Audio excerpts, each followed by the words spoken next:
The milk was sour again. I stood in my kitchen that Tuesday morning, staring at the chunky white mess floating in my coffee cup. This was the third time this month. Mom always told me to check dates before buying, but I never listened. I grabbed my keys and headed to Palmer's Market down the street. It's one of those old grocery stores that smells like sawdust and has creaky floors. The kind where Mrs. Palmer still runs the register and knows everyone's name. The automatic doors wheezed open as I walked in. The store felt different today, colder somehow. The usual soft music wasn't playing, and the fluorescent lights seemed dimmer than normal. I shrugged it off and headed toward the dairy section in the back. That's when I saw him. He stood perfectly still in aisle 3, facing the cereal boxes. Tall and thin, wearing a dark jacket that looked too big for his frame. His bald head gleamed under the lights, and something about the way he stood made my stomach twist. He wasn't shopping, he wasn't moving, he was just there. I tried to ignore him and walked past toward the milk, but I could feel him watching me, not turning his head or anything obvious. Just this heavy feeling pressing against my back like invisible hands. The dairy case hummed loudly as I grabbed a gallon of milk. When I turned around, he had moved. Now he stood at the end of aisle 4, still facing away from me, but closer than before, way closer. My hands started to shake a little. I told myself I was being silly. People shop in grocery stores. They move around. That's normal, but nothing about this guy felt normal. I walked toward the front of the store, keeping my eyes on the checkered floor. Mrs. Palmer's register sat empty. A small sign read "Back in 5 minutes." Great, just perfect. I stood there holding my milk, waiting, trying not to look toward the aisles. The store was completely quiet now. No humming from the freezers, no squeaking cartwheels, no footsteps. Just silence that felt thick and wrong. I could hear my own breathing, which seemed way too loud. Then I heard it. A soft shuffling sound like feet dragging across the floor, getting closer. I gripped the milk jug tighter and stared at the register, willing Mrs. Palmer to come back. The shuffling stopped right behind me. I could smell him now, something sharp and metallic, like old pennies left in the rain. My whole body wanted to turn around, but every smart part of my brain screamed not to. Don't look, don't engage, just wait for Mrs. Palmer. "Excuse me?" a voice said. It sounded like gravel mixed with honey, too smooth and too rough at the same time. "Do you know what time it is?" My mouth went dry. I pretended I didn't hear him and kept staring straight ahead. The clock above the register showed 2:30 p.m., but I wasn't going to answer. Something inside me knew that talking to him would be a mistake. "I asked you a question," he said again. Closer now. I could feel warm breath on the back of my neck. The metallic smell got stronger, making me want to gag. It's rude not to answer when someone speaks to you. My legs felt like jelly. Where was Mrs. Palmer? She said 5 minutes. It had to be 5 minutes by now. Maybe 10. The silence stretched between us like a rubber band about to snap. "Turn around," he whispered. His voice slid across my skin like oil. "I want to see your face when we talk." I squeezed my eyes shut and shook my head. Not happening. Every animal instinct I had told me that looking at him would be the worst thing I could do. Like staring at a wild dog or walking into traffic. He laughed then, a sound like glass breaking mixed with children giggling. It made my teeth ache. "You're a smart one," he said. "Most people turn around right away. They can't help themselves." Most people? What did that mean? Had he done this before? My hands were sweating so much I almost dropped the milk. I wanted to run, but my feet felt glued to the floor. "I've been watching you," he continued, Coming here every week, same day, same time. You're very predictable. I like that in people. Makes things easier. My stomach dropped. He'd been watching me? For how long? I tried to remember other trips to the store, but my brain felt fuzzy. Had I seen him before? That tall, thin shape lurking between the aisles? "You smell scared," he said, and I could hear the smile in his voice. Fear has a particular scent, sweet and sour at the same time, like fruit that's just starting to rot. I bit my lip hard enough to taste copper. Don't respond. Don't give him anything. Just wait. Mrs. Palmer had to come back eventually. Someone had to come into the store. It was the middle of the afternoon on a Tuesday, but the minutes crawled by and nobody came. The store felt frozen in time, like we were trapped in a bubble where nothing else existed. Just me, him, and this terrible waiting. "I met a woman here last week," he said casually, like we were old friends chatting. "She made the mistake of looking at me, right into my eyes. Do you know what happened to her?" I didn't want to know. I really, really didn't want to know. But he kept talking anyway. "Her name was Sarah Mitchell, 42 years old, 2 kids and a husband who works at the bank. She was buying groceries for dinner when I approached her. My knees almost gave out. Sarah Mitchell lived 3 blocks from me. I'd seen her walking her dog just last week. Or had I? When was the last time I actually saw her? She looked at me," he continued, his voice getting softer and more dangerous. "Just for a second. But that was enough. Now she sits in her living room all day staring at nothing. Her family thinks she had a breakdown. They don't understand that she's simply empty now."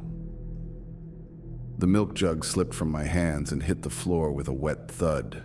Milk splashed everywhere, soaking my shoes and spreading across the tiles. I didn't bend down to pick it up. I couldn't move. "Clumsy," he said, and his laugh made my skin crawl. "But don't worry about the mess. Mrs. Palmer won't be back to clean it up. She looked at me too, about an hour ago. She's in the office now, sitting very still." No, this couldn't be happening. This was just some weird guy trying to scare me. Mrs. Palmer was fine. She was just taking a longer break than usual. People did that sometimes. But deep down, I knew he was telling the truth. The store felt wrong because something terrible had happened here, was still happening, and I was next. "Turn around," he said again. His voice was closer now, like he was leaning over my shoulder. "Look at me. It'll be quick. You won't feel any pain. You'll just stop. Stop thinking. Stop feeling. Stop being you." Doesn't that sound peaceful? Tears ran down my face, but I kept staring straight ahead. The register's display screen showed the time, 2:45 p.m. Only 15 minutes had passed, but it felt like hours. The fluorescent light above me flickered and buzzed. "I can wait all day," he said. "I have nowhere else to be, and neither do you, really. Who's going to miss you if you don't come home? Your mom calls once a week. Your sister lives across the country. Your coworkers will think you caught a cold." He was right, and that made it worse. I lived alone in a small apartment, kept to myself mostly. If I disappeared, it might be days before anyone noticed. Maybe weeks. "I know everything about you," he continued. "Jennifer Ann Walsh, age 28, works at the insurance office on Main Street, drives a blue Honda with a dent in the back bumper. You buy the same groceries every week and watch the same TV shows every night." How did he know all that? Had he been following me? Watching my apartment? The thought made me sick. This man had been studying me like I was some kind of lab rat. "Your routine is so boring," he said. and I could hear him moving around me in a slow circle. Wake up, work, eat dinner, watch TV, sleep. Wake up, work, eat dinner, watch TV, sleep. Don't you want something different? Something exciting? I shook my head again. My boring life was perfect. I liked my routine. I liked being safe and predictable. I didn't want excitement if this was what it looked like. Such a waste, he sighed. All that potential, all those thoughts and dreams locked up in your head, and you spend your days filing insurance papers. But I can fix that. I can make all those worries disappear. The metallic smell got stronger. I could hear him breathing, slow and steady, like he was completely calm. Like this was just another normal conversation for him. How many people had he done this to? The trick is in the eyes, he said, his voice right next to my ear now. That's where I get in. Through the windows to your soul, as they say. One look, and I can reach right into your mind and flip the switch. Turn off all the lights. I pressed my hands over my ears, but his voice seemed to come from inside my head now, soft and insistent, like water dripping on stone, wearing me down bit by bit. You can't ignore me forever, he said. Eventually you'll get curious. You'll want to see what I look like. Everyone does. It's human nature. The forbidden fruit, the locked door, the man you're not supposed to look at. He was right again. Part of me was already wondering, what made him so dangerous? What would happen if I just glanced over my shoulder for a split second? Maybe nothing. Maybe he was just some crazy person trying to scare me. But I remembered Sarah Mitchell, the woman who used to walk her dog every morning and always waved when she saw me. I hadn't seen her in over a week. Her house had been dark every night when I drove past. She was curious too, he said, reading my thoughts somehow. Just a quick peek, she told herself. What could it hurt? But curiosity killed more than just cats, Jennifer.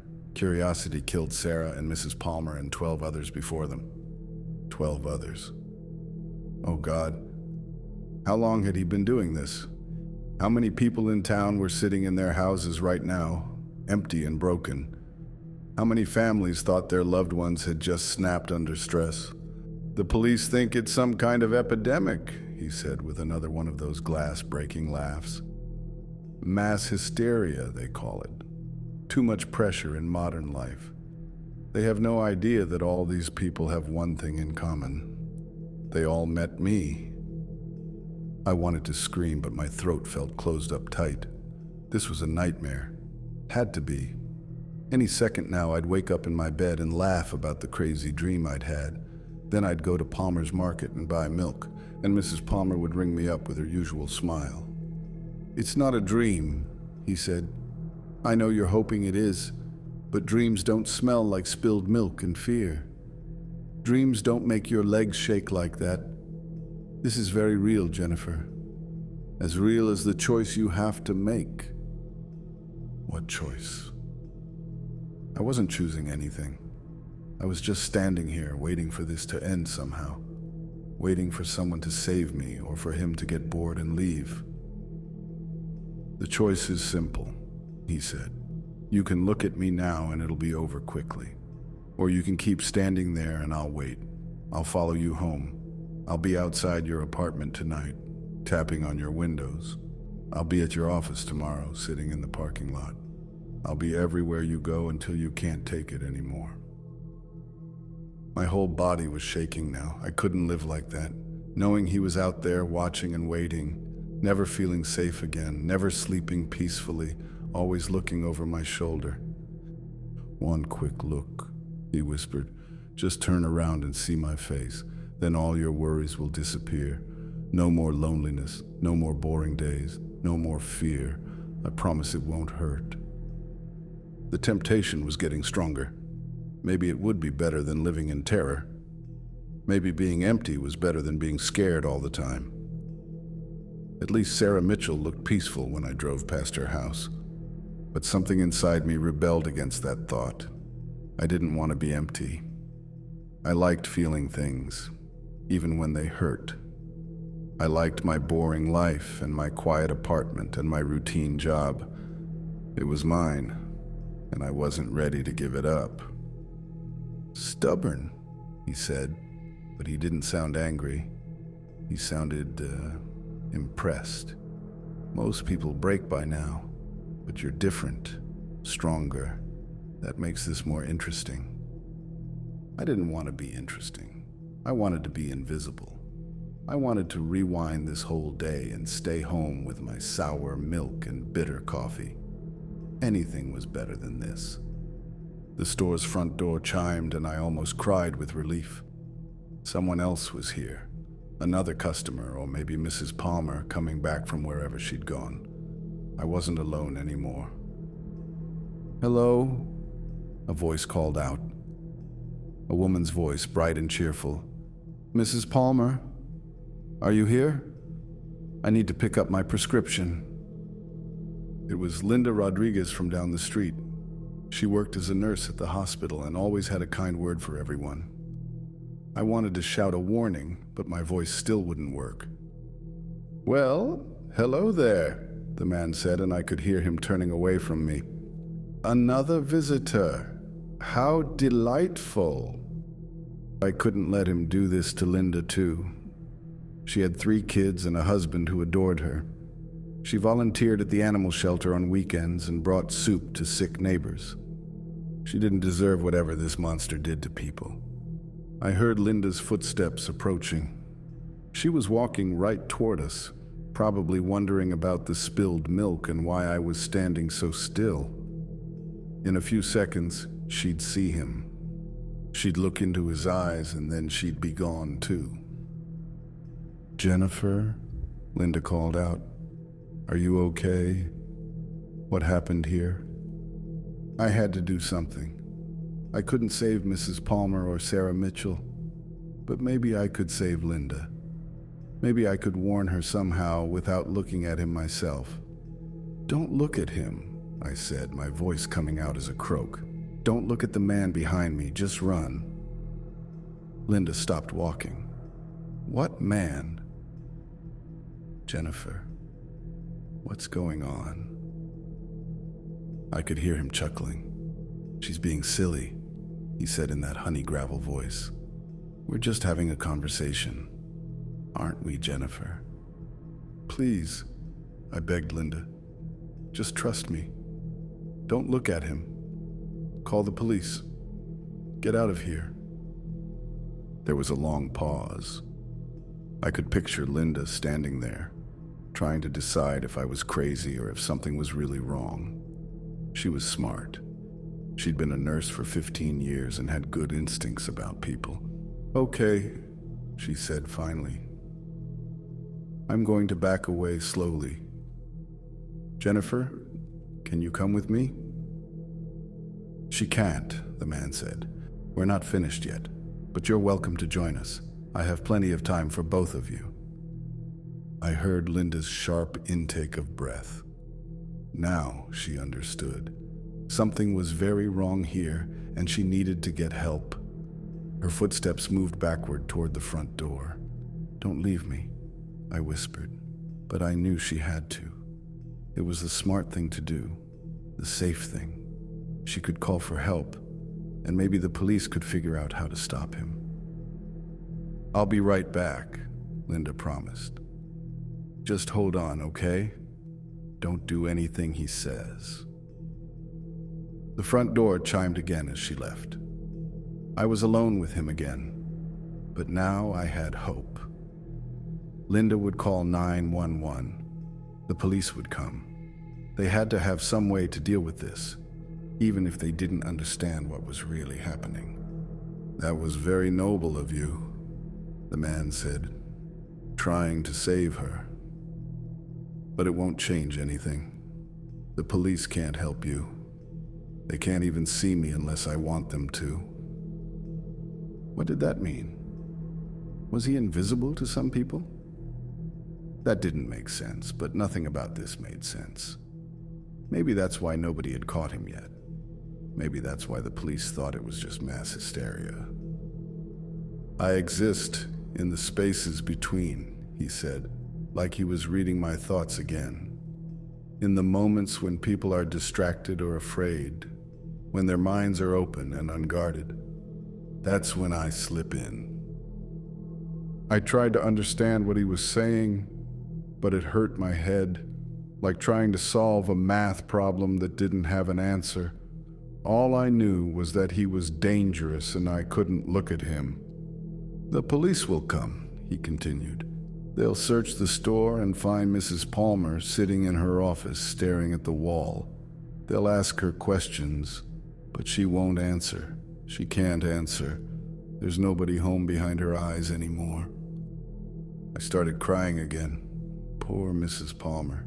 She'd been so kind to me over the years, always asking about my day and giving me coupons for things she thought I'd like.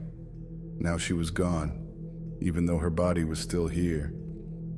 They'll assume you're having some kind of breakdown, he said, standing in a puddle of spilled milk, crying and talking to yourself. They'll take you to the hospital for observation, but I'll be waiting when you get out. No hospital could protect me from whatever he was.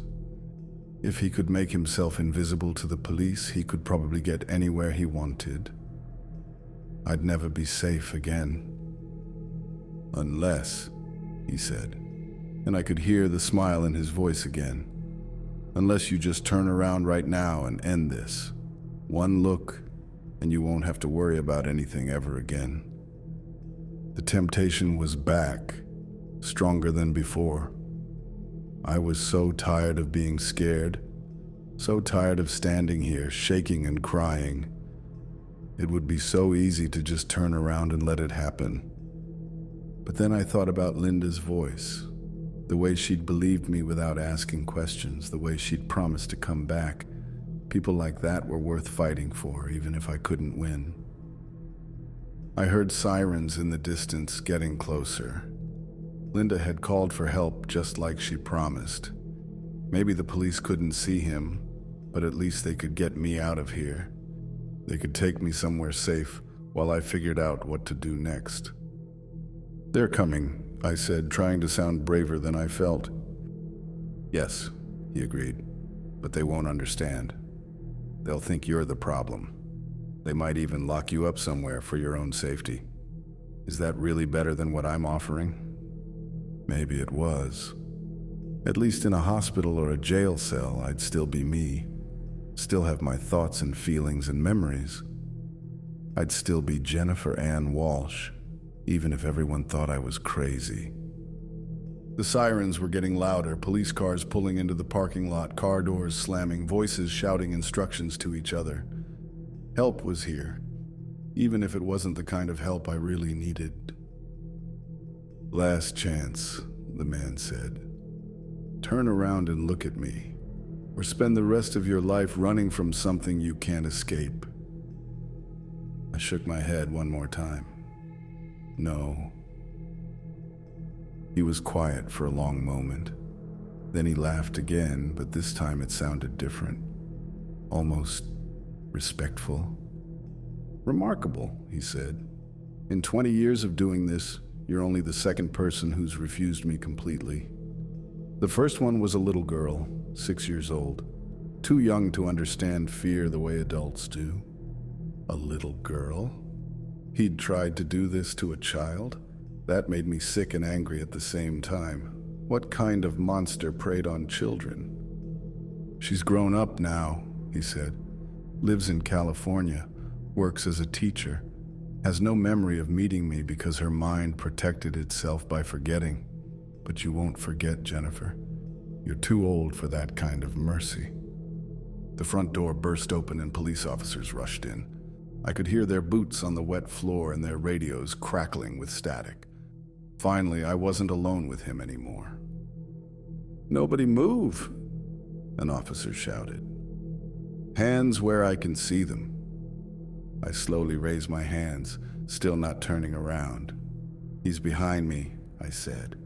"The man who's been talking to me, He did something to Mrs. Palmer. "Ma'am, there's nobody behind you," another officer said gently. "You're alone in the store except for Mrs. Palmer, and she's not responding to us." I felt like I'd been punched in the stomach. He was gone. Just vanished like he'd never been there at all. But I could still smell that metallic scent in the air. Still feel the lingering cold where he'd been standing. "He was here," I insisted. "He was right behind me, tall and thin, wearing a dark jacket. He said he did something to Mrs. Palmer and other people too." The officers exchanged glances. I could see it in their faces. They thought I was having some kind of mental breakdown, just like he said they would. "Ma'am, we need you to come with us," one of them said. "We're going to take you to the hospital to get checked out. You've had some kind of trauma." They didn't believe me. Of course they didn't. How could they? A man who could make himself invisible, who could break people's minds just by making eye contact. It sounded insane even to me. But as they led me toward the door, I caught a glimpse of Mrs. Palmer through the office window. She sat perfectly still in her chair, staring straight ahead with empty eyes. Her face was blank, like someone had erased everything that made her human. That's when I knew for certain that everything he'd told me was true. And somehow I'd survived it. The hospital kept me for 3 days. They ran tests and asked questions and gave me medication that made everything feel fuzzy around the edges. The doctor said I'd had a stress-induced psychotic episode. Too much pressure from work and isolation. Linda visited me every day. She brought flowers and magazines and never once suggested that I'd imagined the whole thing. She was the only person who seemed to believe that something real had happened at Palmer's Market. "I felt it too," she told me on the second day. "When I walked into that store, the air felt wrong, like something evil had been there. I've been a nurse long enough to trust my instincts about these things. When they finally released me, I couldn't go back to my apartment. Every shadow looked like him. Every strange noise made me jump. I stayed with Linda and her family for 2 weeks until I could stand being alone again. Mrs. Palmer never got better. Her family moved her to a care facility where she sits by the window all day, staring at nothing. The doctors say it's early onset dementia, but I know better. I know what really happened to her. I started keeping a journal of everyone in town who suddenly developed mysterious mental problems. Sarah Mitchell was just the beginning. Over the next few months, I counted 15 more cases, all different ages and backgrounds, but they all had the same empty stare. The police never found any connection between them. They never looked for one because they didn't believe in monsters that could steal people's souls through their eyes. They preferred explanations that made sense in their world, but I knew the truth. He was still out there, still hunting. Still turning curious people into hollow shells of themselves. And someday, he might come back for me. I changed my routine completely. Never went to the same store twice in a row. Never walked alone after dark. Always kept my eyes moving, never focusing on any one person for too long. It wasn't much of a life, but it was still my life. 3 months after the incident at Palmer's Market, I got a letter in the mail.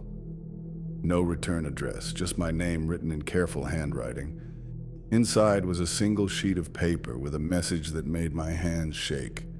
"You impress me, Jennifer. Nobody has ever resisted me so completely. I've decided to leave you alone, for now. Consider it a reward for your strength. But remember, I know where you live. I know where you work. I know everyone you care about. Don't try to warn people about me. Don't try to hunt me down. Just live your quiet little life and pretend this never happened. If you interfere with my work again, I'll take everyone you love before I take you. And next time, I won't be so patient." A friend. I burned the letter that same day, but I couldn't burn the words out of my memory. He was letting me live, but only as long as I stayed silent. Only as long as I let him keep destroying innocent people. It was the most horrible bargain I'd ever made, but what choice did I have? I couldn't fight something I didn't understand. Couldn't protect people from a threat they couldn't see. All I could do was keep my head down and try to live with the knowledge that somewhere in town, he was still hunting. Sometimes I wonder about the little girl he mentioned, the 6-year-old who refused him just like I did. Did she really forget? Or does she wake up sometimes with nightmares she can't explain? Does she feel like something is missing from her childhood, some dark gap in her memories? And sometimes late at night, I wonder if he'll keep his word, if he'll really leave me alone as long as I stay quiet, or if this is just another game to him, letting me think I'm safe while he plans something worse. I still live in the same town, but I'm not the same person I was before I met him. I jump at shadows and avoid eye contact with strangers. I check my locks 3 times before bed and keep all my curtains closed. It's not much of a life, but it's the only one I have left. The worst part is knowing that he's still out there, still stealing people's souls one glance at a time, still turning families into collections of empty shells who sit and stare at nothing. And I can't warn anyone because the price would be too high. A year passed, then 2. I thought maybe I was safe. Maybe he'd moved on to another town, another hunting ground. I started to relax a little, started to think that maybe I could have a normal life again. That's when I met David. He was new in town, working at the bank where Sarah Mitchell's husband used to work. Quiet and kind, with gentle eyes and a soft smile. He asked me out for coffee after we bumped into each other at the post office. I said yes before I could stop myself. For 3 months I was happy. Really happy for the first time since Palmer's Market. David made me laugh. He listened to my stories about work without getting bored. He held my hand during movies and brought me flowers just because it was Tuesday. I almost told him about the man in the store. Almost warned him about the danger that lived in our town. But I remembered the letter. The threat. If I interfered with his work, he'd take everyone I loved. And I was starting to love David. Then one evening, David didn't show up for our dinner date. I waited at the restaurant for 2 hours before driving to his apartment. His car was in the parking lot, but nobody answered when I knocked. The landlord let me in after I convinced him something was wrong. David sat in his living room chair, staring straight ahead, just like Mrs. Palmer, just like Sarah Mitchell, just like all the others. His eyes were empty, vacant. When I said his name, he didn't even blink. I knew immediately what had happened. The man had kept his promise in the cruelest way possible.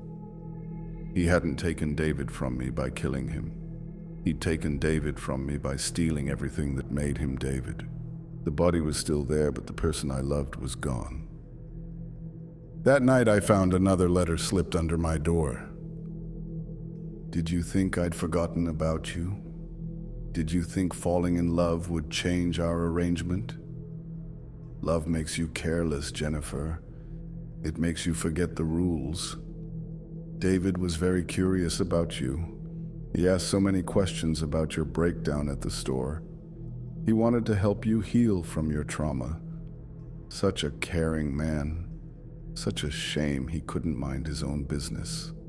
This is what happens when you let people get close to you. This is what happens when you forget what I'm capable of. Stay alone, or watch everyone you care about become empty shells. The choice is yours. A friend. I cried for 3 days straight.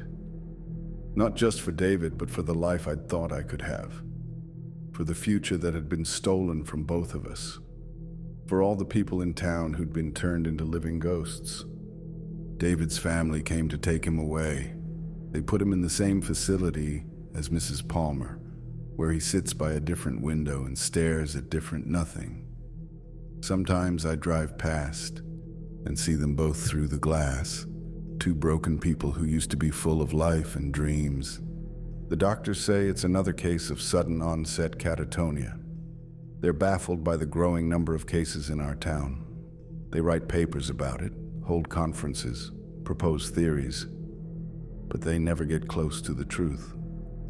After David, I stopped trying to have relationships, stopped making friends, stopped letting anyone get close enough to care about me. It was the only way to protect them, the only way to keep the man from adding more victims to his collection. I quit my job at the insurance office and found work as a night shift janitor at the hospital. It was perfect. I worked alone, saw the same few people every night, and nobody expected me to be social. I became invisible in my own life, which felt safer than being noticed. Years went by. I watched from a distance as more people in town developed mysterious mental problems. A teacher at the elementary school, a mechanic at the garage downtown, a young mother who used to organize neighborhood barbecues. One by one, they joined the growing population of empty shells. I started to recognize the pattern. He targeted people who were curious, who asked questions, who tried to help others. The kind of people who would investigate strange rumors or check on neighbors who seemed troubled. Good people, the kind of people the world needed most. It was systematic, calculated. He wasn't just feeding on random victims. He was deliberately destroying the fabric of our community, taking away the people who held us together, who cared enough to get involved when something seemed wrong. And I was helping him do it by staying silent. On the 5th anniversary of Palmer's Market, I made a decision. I couldn't live with the guilt anymore. Couldn't watch him destroy innocent people while I did nothing to stop him. Maybe I couldn't save everyone, but I had to try to save someone. I started small. Anonymous notes slipped under doors at night. Avoid eye contact with strangers. If someone approaches you in an empty store, don't look at their face. Trust your instincts. If something feels wrong, run. Most people threw the notes away. Some called the police, thinking they had a stalker. But a few, just a few, seemed to take them seriously. I hoped it would be enough to protect them if they ever encountered him. For 6 months, nothing happened. No new victims, no mysterious breakdowns. I started to think maybe my warnings were working. Maybe he'd moved on to easier hunting grounds. Then Linda Rodriguez went missing. She'd been asking questions about me. Her daughter told the police that Linda had been worried about my behavior, thought I was in some kind of trouble. She'd been trying to find ways to help me, to draw me back into the community.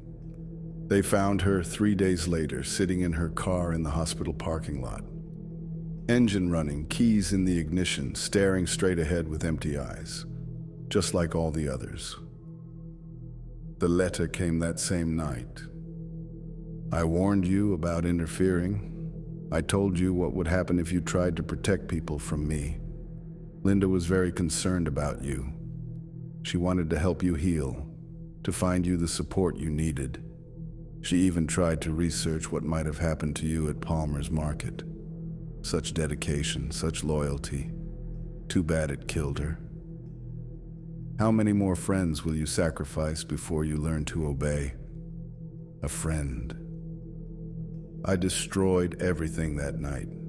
Burned my journals, threw away my computer, deleted every file I'd kept about his victims. I couldn't risk anyone else finding my research and getting curious. Couldn't risk another Linda getting hurt because of my selfishness. Linda's family asked me to speak at her funeral. I couldn't do it. Couldn't stand in front of all those people and pretend I didn't know exactly what had happened to her. Instead, I watched from the back of the cemetery as they buried an empty shell while the real Linda was already gone. That's when I realized the truth. He didn't just steal people's minds, he stole their deaths too. All those families mourning loved ones who were technically still alive but spiritually destroyed.